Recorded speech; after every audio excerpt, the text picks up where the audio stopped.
येत्या 29 तारखेला मतदान आहे आणि मतदान आपल्याला योग्य माणसाला करायचं आहे हे पहिले लक्षात ठेवा.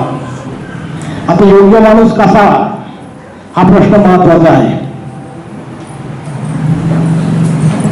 गेले 15 वर्ष आढावा आपल्या विभागाचं प्रतिनिधित्व करतात आणि त्या पद्धतीनं लोकसभेच्या माध्यमातून आपल्या या ठिकाणी अनेक कामं त्यांनी केलेली आहेत. महत्वाचा म्हणजे बायपास जो आहे तो बायपास सगळ्यात महत्वाचा जी वाहतुकीची कोंडी होत होती आणि त्यासाठी त्या बायपासचं काम त्यांनी सगळ्यात महत्वाचं केलं. त्याचप्रमाणे आपण स्वातंत्र्यापासून पाहत होतो रेल्वे व्हायची परंतु 60 वर्षाच्या काळामध्ये काँग्रेसनं कधी त्याकडे पाहिलं नाही. परंतु आढावाने 15 वर्षामध्ये सारखा पाठपुरावा करून तो रेल्वे मार्ग मंजूर करून घेतला. त्याच्यावर निधी सुद्धा पडला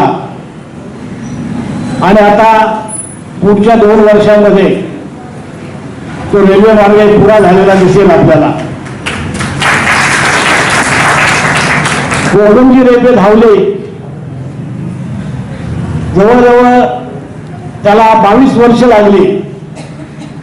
परंतु आपल्या खासदारांनी गेल्या 2 वर्षामध्येच त्याचं पाठपुरावा करून तो मार्ग मंजूर करून घेतला. म्हणजे काम करण्याची शैली आहे ती महत्वाची आहे. बैलगाड्याचा प्रश्न जो आहे तो आता कोर्टामध्ये प्रलंबित आहे. परंतु त्यासाठी आपल्या खासदारांनी खूप महत्वाचं काम केलं.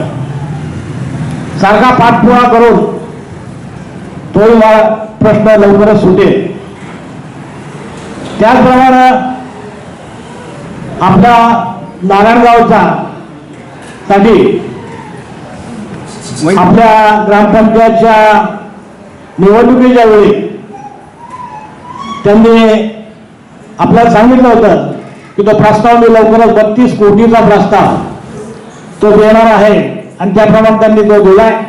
पुढच्या याच्यात तोही मंजूर होईल आणि त्याप्रमाणे एवढा मोठा निधी या ठिकाणी येईल असं त्यांचे प्रतिस्पर्धी डॉक्टर अमोलजी कोले हे आपल्याला सांगतात की मी भूमिपुत्र आहे.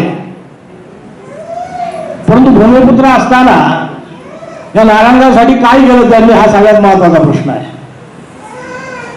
कधी नारायणगावशी त्यांची नाळ जोडली नाही. शिवसेनेचे उपनेतेपद असताना सुद्धा उपनेतेपद म्हणजे साधं नाही. आज कॅबिनेट मंत्र्याचा दर्जा येतो परंतु 1 पैशाचाही निधी या ठिकाणी त्यांना आणता आला नाही. सगळ्यात महत्वाचं म्हणजे महाराष्ट्रात सगळ्यात मोठी तिथीप्रमाणे शिवजयंती जी आपल्या नारायणगावात होते त्या शिवजयंतीला गेले 5 ते 6 वर्ष कंटिन्यू त्यांना निमंत्रण देण्यात येत होतं परंतु ते कधीही या ठिकाणी हजर राहिले नाहीत. त्यांच्या ज्या ट्रॉफ्या बनवल्या जायच्या त्या सुद्धा त्यांना घरी नेऊन द्याव्या लागत होत्या. त्याचप्रमाणे तुम्ही जी सिरियल पाहता संभाजी महाराजांची जर हा विमान असता तर आज गेल्या 15 वर्षामध्ये ते शिवनेरीवर कधी आलेले आठवत नाहीत.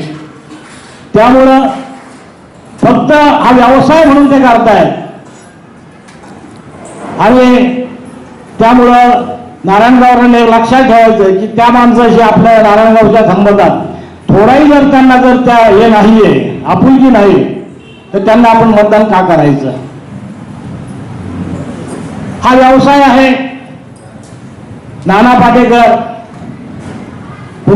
तुमच्या अनासपुरे हेही तो व्यवसाय करतायत.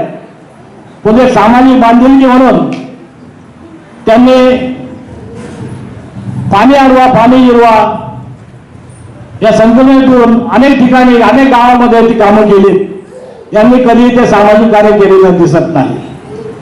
आणि मग अशा माणसाला आपण का मतदान करायचं, हा सगळ्यात महत्वाचा प्रश्न आहे. तेव्हा काम करणारा माणूस पाहिजे, आपल्या अडीअडचणीला धावून येणारा माणूस पाहिजे. आपले प्रश्न कोणाकडे मांडायचे, यांच्याकडे मांडायचं म्हणलं तर तुम्हाला मुंबईत जावं लागेल. ते इथं नसतात, तर राहायला मुंबईला आहे. त्यामुळं आपल्या शेजारच्या तालुक्यातल्या आढावा दर रविवारी लांडेवाडीमध्ये जनता दरबार भरत असतो. मला वाटतं संपूर्ण आपल्या भारत देशामध्ये जनता दरबार भरवणारा खासदार सापडणार नाही. आणि त्या ठिकाणी गेल्यानंतर तुम्हाला कधीही विचारलं जात नाही तुम्ही कोणत्या पक्षाचे आहात, तुम्ही कोणत्या जातीचे आहात, कोणत्या धर्माचे आहात. सर्व धर्म समभाव जो विलीनतेचं काम करणं हे काम आहे. तेव्हा अशा माणसाला आपण निवडून येणं गरजेचं आहे. तेव्हा येत्या 29 तारखेला आपण सर्वांनी धनुष्यबाणाच्या चित्राच्या पुढचं बटन दाबून आढावा यांना प्रचंड बहुमताने निवडून द्यायचं या ठिकाणी आपल्याला सर्वांना विनंती करतो. आणि या ठिकाणी मी कल्पनांना शब्द देतो की जरी ते भूमिपुत्र असले तरी नारायणमध्ये आढावांना नक्कीच त्यांच्यापेक्षा जास्त मतं असतील हे लक्षात ठेवा. त्या पद्धतीने आम्ही या ठिकाणी काम करू. आमच्या महिलांनी चांगल्या पद्धतीने काम करतील या ठिकाणी आश्वासन देऊन या ठिकाणी थांबतो. जय हिंद, जय महाराष्ट्र.